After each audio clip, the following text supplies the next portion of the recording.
অনেক মানুষ ঘুম আসে, সে ঘুম আসার পরে সে ব্যক্তি আর চেতন পায় না, সে ব্যক্তি মৃত্যুবরণ করে।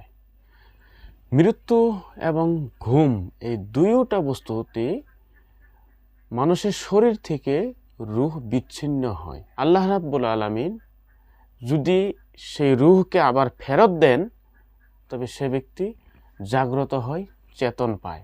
আর ফেরত না দিলে সেই ব্যক্তি স্থায়ী মৃত্যুবরণ করে।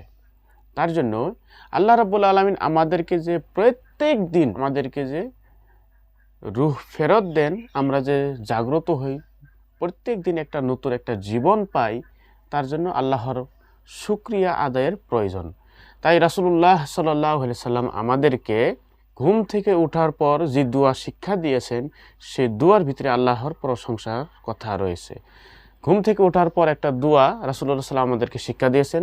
আপনারা সকলেই ঘুম থেকে ওঠার পর এই দোয়াটি পাঠ করবেন। দোয়াটি হলো আলহামদুলিল্লাহিল্লাযী আহইয়ানা বা'দা মা আমাতানা ওয়া ইলাইহিন নুশুর।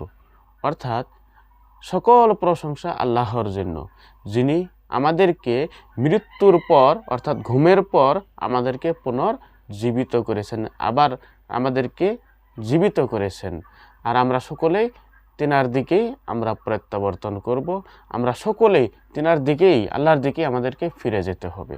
ঘুম আল্লাহর একটা নিয়ামত, তাই আমাদেরকে ডেইলি প্রত্যেক দিন আমরা যখন ঘুম থেকে উঠি এই দোয়াটি সকলেই পাঠ করবেন।